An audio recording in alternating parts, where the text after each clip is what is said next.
Welcome to week 6, A Learner's Heart. I'm Adam Doherty. It is good that the Flat Earth Society exists. Actually, there are several such groups, adherents to various angles and nuances of this belief. But the one thing that every flat earth denomination is certain about, the earth is flat. And these are not a silly people. They are quite serious and lucid, and they aim to engage dissenters, using the likes of Einstein's relativity, Gauss's law, and lunar eclipses to prove their point. They are not easily dismissed. Curiosity is the linchpin of science. Albert Einstein would agree.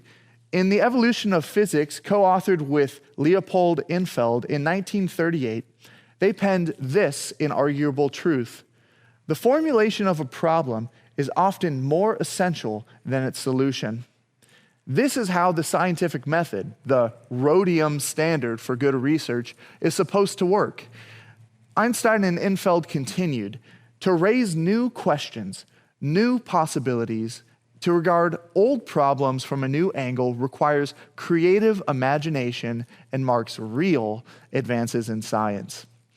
And while questions are integral, there is perhaps something more original and more profound to fair and straightforward scientific inquiry. It requires honesty, openness, thoroughness, and a deep enough humility to search for your own errors and to state them publicly when you discover them. We need people to ask questions and humbly ponder with great seriousness the orthodox and even so-called absurd in order to prevent arrogance and hubris and devastating mistakes. And of course, none of this is limited to just science.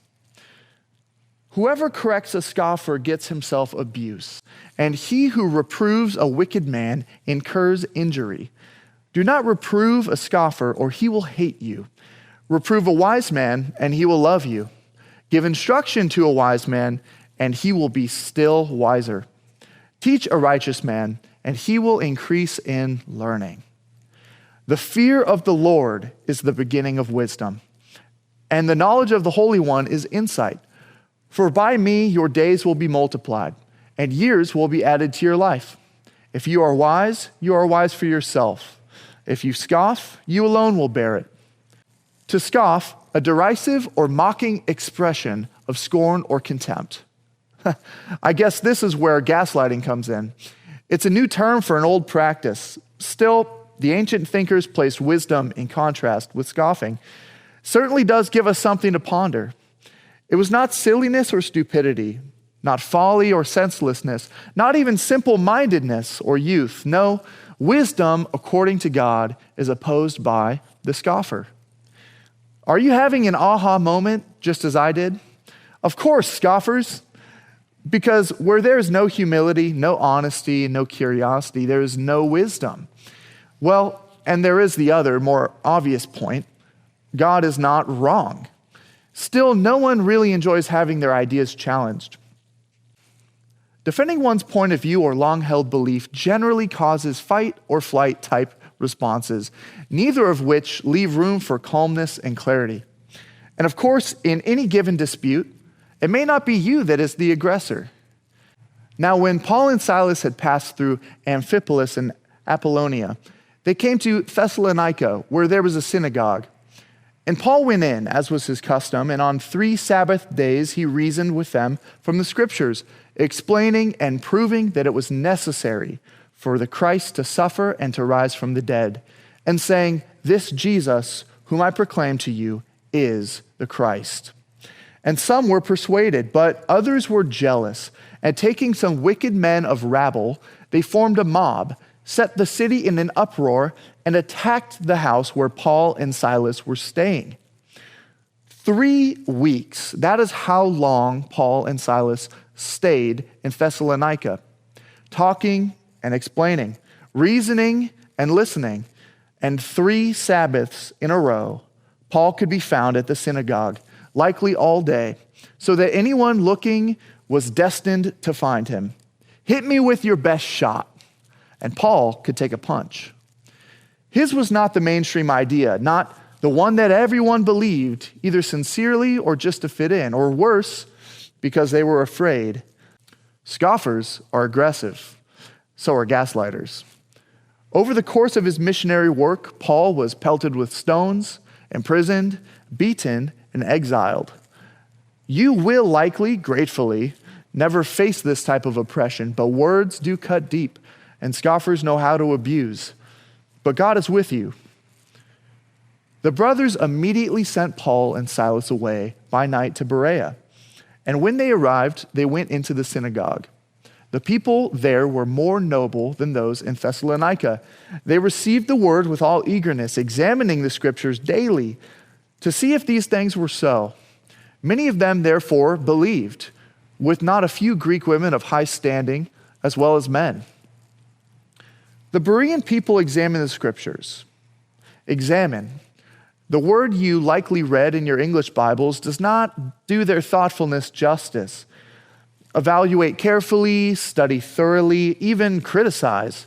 These are the nuances of the original Greek word. This is the humble posture of a learner's heart, asking questions and always trying to learn something new and useful. In the mid-1840s, midwives suggested doctors might wash their hands to prevent the spread of disease in the delivery room. Doctors scoffed.